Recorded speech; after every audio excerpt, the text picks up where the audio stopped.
Hey everybody, welcome back to the channel. In this video we're going to cover 5 easy steps to improve your landscape photography, and we're going to get right into it. Of course, with landscape photography you're most of the time going to be using a wide angle lens, and I have two that I've been using.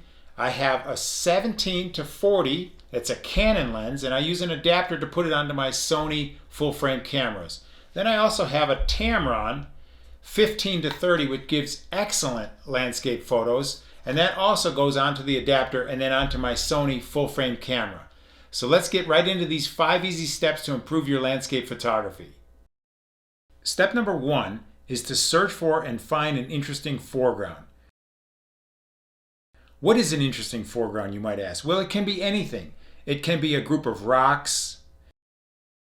It can be some smaller trees or some larger trees. It can be a pattern in the sand. It can be a reflection. It can even be a road that curves into the background. But my favorite foreground subject is flowers. I've got lots and lots of images of flowers as a foreground, and that is a great foreground subject because it's colorful and it's interesting to look at. And if you can capture a photo that has the detail of the flowers or the foreground, plus the background that's interesting as well, you're going to start off on the road to success. Another thing that you can use for interesting foreground is a stair-stepping technique. So that is where you have one object very close to the front of your lens, and then you might have another object in the midground, and maybe a third object a little further back, and the three of them go in a diagonal or a zigzag pattern that leads the eye to the background. All right, and so that makes a very interesting scenic photo if you have and use this stair-stepping technique. Here's a perfect example of that at the Great Salt Lake in Utah. I had a couple of interesting foreground elements here, and I used those as a stair-stepping technique to lead the viewer's eye back to the background of my photo. Step number 2 is to put on a wide angle lens. As I mentioned, there are two that I currently use, a 17-40 and a 15-30. So you get your wide angle lens and you get low to that foreground that you just found, and you include lots of it in your photo. A lot of my photos have over 2/3 foreground subject and 1/3 background subject in sky. And I think that that makes a very successful photo when you have all of that interesting foreground material that people can sort of visually step into in order to work their way back in your photo, and then eventually their eyes move up to the background, and it makes a very successful photo when you have lots and lots of interesting foreground material. Step number 3 is to pre-scout the area in order to be in the exact right position during the magic hours of sunrise and sunset. Especially if you're in a new area where you've never been before, pre-scout that area during the middle of the day so you know exactly where that foreground is that you want to find and want to set up at before the sun comes up or as the sun is setting. And it's certainly okay to shoot into the sun. If you ever shoot a sunrise or a sunset itself, then you are shooting into the sun. And the sun reflected in a body of water during sunrise or sunset makes for a great foreground.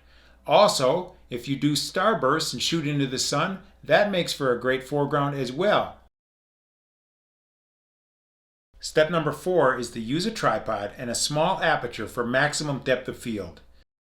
In our landscape images, we certainly want the foreground to be sharp and the background to be sharp. So you can do that one of two ways. You can find the hyperfocal point and focus at that with a very small aperture such as f/16 or f/22, or when you're on your tripod, you can focus throughout the range of subjects in your photo, and then you can focus stack those later. Here's an example where I focus stacked these flowers in the Grand Tetons, and I took a series of images where I focused on the flowers, and then a couple of images where I focused on the background, and I blended those later on with focus stacking software.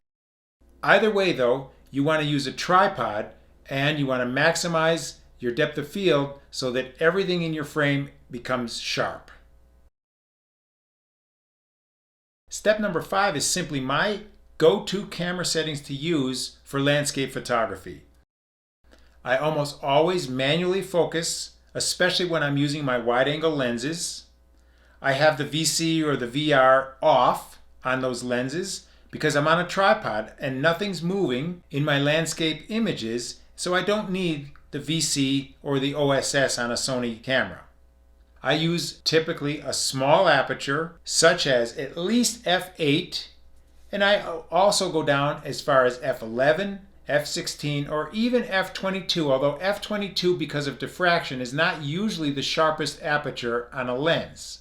I also use a self-timer or a remote or a 2-second delay on my camera so that I'm not touching the camera when it's actually making the image, and that way you don't induce any camera shake.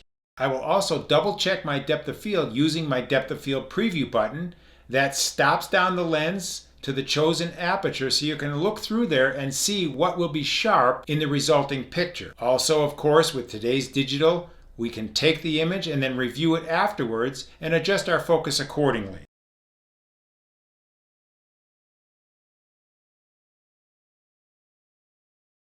Also, as my first bonus, before shooting, ask yourself, well, would this scene be better if I used the polarizing filter? Would that accentuate the sky or take off the reflections of the water or something like that? Or maybe I need a split neutral density filter, or maybe I need to blend exposures because I've got a bright background and a darker foreground or something like that. So that's my first bonus. Okay, so as you can see, it's very easy to improve your landscape images. Just use the 5 tips that I've given you. But before I let you go, I want to give you one more bonus tip, and that is don't buy very fast lenses like an f2.8 or an f1.4 lens for your wide-angle landscapes. And the reason is because as nature photographers and landscape photographers, we're going to stop down our lens to get the needed depth of field anyways, and so we're not going to shoot those lenses wide open. My 17-40 is a maximum aperture lens of f4, and that's fine. I never shoot it at f4. I'm always stopping it down to f8, f11, or f16 in order to get the needed depth of field to get those beautiful foregrounds and my background both sharp in one picture. All right, so take my tips and my bonus and enjoy your landscape photography. As always, I appreciate you watching my videos, and we'll see you soon.